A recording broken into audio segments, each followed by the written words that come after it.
പറയുന്നതിൽ ചില കാരണങ്ങളുണ്ട് കേട്ടോ. ഈ എക്സ്പോസിഷൻ എന്ന് പറഞ്ഞു കഴിഞ്ഞാൽ അതിനൊരു തീം ആയിട്ടുള്ളൊരു സംഗതി ഉണ്ടാകും. മ്യൂസിക്കിനൊരു തീം എന്ന് പറഞ്ഞിട്ടുള്ളൊരു സംഗതി ഉണ്ടാകും. ആ തീമിൻ്റെ എക്സ്പോസിഷനാണ്, അത് വെളിവാക്കുകയാണ്. തൊട്ട് പിന്നാലെ അത് വികസിപ്പിക്കുകയാണ്. അത് ആ ഒരു മൂഡിനനുസരിച്ച് ഡെവലപ്മെൻ്റ് എന്ന് പറയുന്ന അടുത്ത സ്റ്റേജിലേക്ക് അതിനെ വികസിപ്പിക്കുകയാണ് ചെയ്യുന്നത്.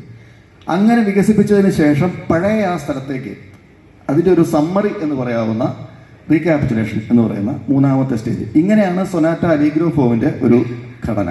അതിനുശേഷം ഒരു താരതമ്യേന താളം പതിഞ്ഞ കാലത്തിലേക്ക് കിടക്കുകയാണ് സെക്കൻഡ് മൂവ്മെൻറ്റ് സാധാരണ ചെയ്യാറുള്ളത്. ഒരു പതിഞ്ഞ കാലത്തിൽ പല നേരത്തെ പറഞ്ഞ പോലെ ആ വാദ്യോപകരണങ്ങളുടെ സെക്ഷൻസ് പലതായിട്ട് വായിക്കുക എന്ന് പറയുന്ന ഒരു സംഗതിയാണ്. മൂന്നാമത്തെ മൂവ്മെൻറ്റ് എന്ന് പറയുന്നത് നടയൊന്ന് മാറിയിട്ട് എന്ന് പറഞ്ഞാൽ അതിനു മുമ്പ് 4/4 പോലെയുള്ള ഒരു